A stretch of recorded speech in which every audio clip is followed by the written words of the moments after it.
Hello mga ka-housewife! Kararating lang ng husband ko at may pasalubong na naman siya, petchay at red egg. Everyday yan may dala siya, either isda, gulay, or prutas, or anything na madaanan niya. Dinner time na, so tinanong ko siya kung anong gusto niyang ulamin for tonight. Ang sabi naman niya, anything na lang daw. So wala akong maisip kung ano na lang yung nakita ko sa ref, yun na lang yung lutuin ko.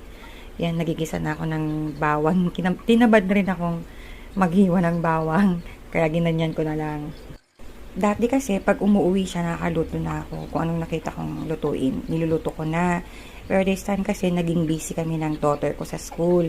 Diba, homeschooling kami. So, exams day. Nagre-review kami kasi ito yung mga araw na exam week nila. Kaya sabi ko, kahit ano na lang lutuin ko, or tanungin ko yung husband ko kung anong gusto niyang kainin. Kasi minsan naman, pag umuwi siya, sasabihin niya, Mami, magprito tayo or magluto tayo ng ganito. Gusto kong kumain ng ganito. So, this time, inantay ko siyang dumating para alam ko kung anong ang lulutuin ko. Ayan, nabubulol pa ang person. Eto, kasi, ang naisip ko na lang is yung Baguio beans, kung tawagin namin sa Isabela or ng mother and father ko. Tapos, haluan ko na lang siya ng isang pirasong longganisa. Mahilig kami sa longganisa. Pero dahil high blood ako, hindi na namin kinakain ng piniprito. Minsan lang. Pero mostly ginagawa namin, nag-i-stock kami ng longganisa para pang sahog na lang namin sa mga gulay. Kasi kahit isang pirasong longganisa lang, sapat na pang lahok or pang sahog sa gulay kasi malasa na yung mga karne.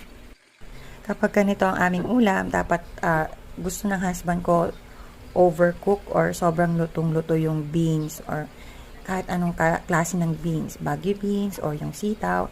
Gusto ng husband ko is yung sobrang lutong-luto kasi nangingilo yung ipin niya pag yung medyo half-cook pa yung pagkakaluto. So, I really make sure na lutong-luto yung aming gulay. Nag-add na lang ako ng salt and pepper, tapos patis. And then later, lalagyan ko siya ng, i-mix ko muna siya and then lalagyan ko siya ng konting water. On the other side naman, hindi ko na nakunan ng video, nag-air fry ako ng hotdog at ham para sa daughter ko. Kasi ang hirap ng pakainin ng gulay, mga ka-housewife. Yun ang problem ko ngayon. Pero buti na lang, unti-unti na namin siyang pa-practice ba yun, na kumain ng gulay. So, nag-start kami sa repolyo kasi